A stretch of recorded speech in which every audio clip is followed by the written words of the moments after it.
David and Celeste, the facts only. If you are like me, you are very interested in seeing justice for this little girl, Celeste Rivas Hernandez, who was found deceased in a Tesla registered to David in early September.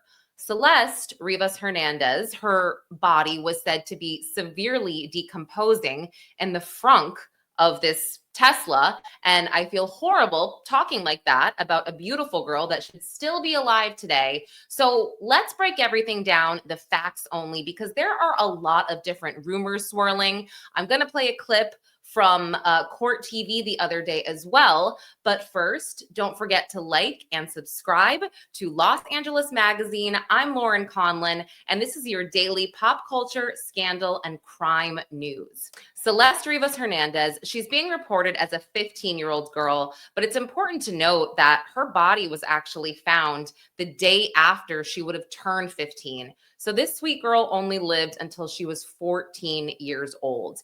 And her connections to singer David, they appear to be somewhat prominent from the fact that her family very early on in the investigation did confirm with law enforcement that she had a boyfriend named David. The two were seen on a stream together. The fact that she was found in his quote unquote frunk. I mean, it's pretty clear that the two knew each other. Now, whether or not police can prove an alleged sexual relationship, that's a different story because Celeste is deceased. It's going to be pretty tough to prove, especially considering the fact that David is not yet considered, a quote unquote suspect or person of interest. Could David have willingly and voluntarily given police his phone to search, his devices to search? Possibly, but I'm thinking he didn't, or his lawyers advised him to not do anything like that. The police did seize certain laptops or devices from his home, his Hollywood Hills home, or the home that he occupied back in September. So did they find something there? We will see. But I first want to go over just the facts, what we know. I made a somewhat of a timeline, I guess you could say, before I get into the Court TV clip and some of the newer things that we know through Steve Fisher. And by the way, when I go through all of that, I'm going to keep it pretty tight and pretty general. Again, just in order to say the facts only. Late August, a Tesla registered to David is parked in the Hollywood Hills. On August 27th, a parking enforcement officer marks the car's tires. Now, I also want to point out there does seem to be a dent in the back as well of his car. September 3rd, the Tesla is cited for violating the 72-hour parking ordinance. September 5th, the Tesla is towed to a Hollywood Hills impound lot, and residents reported the car as being there for several weeks. September 8th, the LAPD is called to the tow lot after foul odors are being reported from the Tesla. Then, inside the frunk, human remains are found.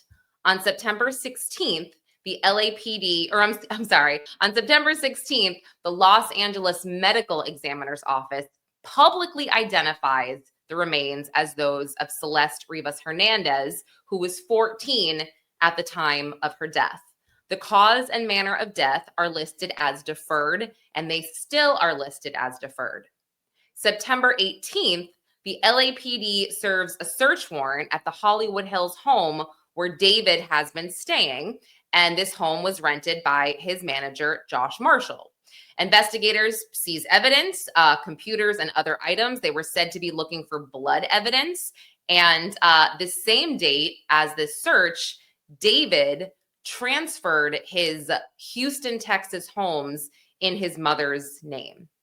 September 19th, David cancels his U.S. tours and he really can't talk. It's Monday morning. Give me a break, okay? And he pauses promotional activity in the wake of this discovery, including the release of his Withered Deluxe album. September 22nd, a vigil is held in Lake Elsinore, where Celeste was from. And this was attended by friends, family, and just members of the community who were just devastated over her death. Then we have late September, LAPD makes their first official statement claiming that Celeste could have been deceased for weeks upon being discovered in the Tesla. And they also say that there may not be any criminal culpability in this case beyond concealment of a body. Then we have October 6th. Celeste is laid to rest by her family and by her friends. As you can see, there are a lot of unanswered questions here. Now, the LAPD, everything I'm about to say right now, it does not necessarily involve the LAPD, nor has it been confirmed by the LAPD. But again, I'm going to keep it general, and these are going to be very simple facts. So, simple fact, late October, the homeowner that rented the home to Josh Marshall, where David was staying, hired PI Steve Fisher. And he hired Steve Fisher because he felt like, he wasn't getting information from the LAPD, and his house seemed to be at the center of this investigation. And he wasn't being negative towards the LAPD at all. He understands they have an investigation to do. He just felt more comfortable having someone like Steve on the case. Now, Steve and the homeowner have made it pretty clear that they would like to get the search warrant and what was taken from the LAPD when they did the search, but they've had no luck. Also, Steve confirmed that he has a photo of Celeste from January of 2025. This is a proof of life photo that she was alive in 2025. I don't think people are saying that she wasn't alive this year, but I think that the fact that we don't know exactly when she was deceased, this was helpful. Also, we know that a video surfaced, surveillance video of Celeste surfaced it was September of 2024. This video surfaced where she appeared to be upset with her family and her friends after a prank was pulled on her. I don't know the details, but that surfaced as well. And I think that it was a tough video to watch. Just as a side note, I felt like it was tough because Celeste was upset. And I think that knowing what happened to her, it breaks my heart that she seemed to have a tough life. She ran away multiple times. If you're watching this video, many of you know that. And so I do feel like so many people failed her, but also so many people care about her, just like they do right now. So I want to play a quick clip from Court TV for you. I was on a show with Steve Fisher where he discussed some of the items that he found in the home when he was looking through it for the homeowner. And it's important to note that things that are found in this home, they don't necessarily implicate any guilt of a red rum. It's not a crime if, you've got garbage bags or cleaning supplies. I mean, everybody has that at their house. Also things that Steve notes, he says things, were ordered or sent to the house that look like tools that could dispose of a body, but could that be a lot of things? I don't know. I also want to point out that, David, his style of music and his style of performance was pretty dark. I don't know if he orders all his own stuff, but he seems like the type that he doesn't have a lot of, assistants or people doing a ton of stuff for him. So maybe anything that was strange or odd found in the home, maybe that was going to a music video. I don't know. I'm just trying to understand all of this as there has not been an arrest yet. And yeah, so let me play this really quickly. It's a quick 2-minute clip. I should probably hit play. That would also be helpful, wouldn't it? Behavior. So, it's not a crime to think about doing certain things, but we found some things that had been delivered to the house that just don't belong there, don't belong in any type of environment like that. And they are things that you could use to get rid of a person if you wanted to. And they're really, people say, oh, it's got to be tools and stuff. It's beyond that. It's really sadistic stuff. Now, LAPD didn't take it, but they have told us they photographed it.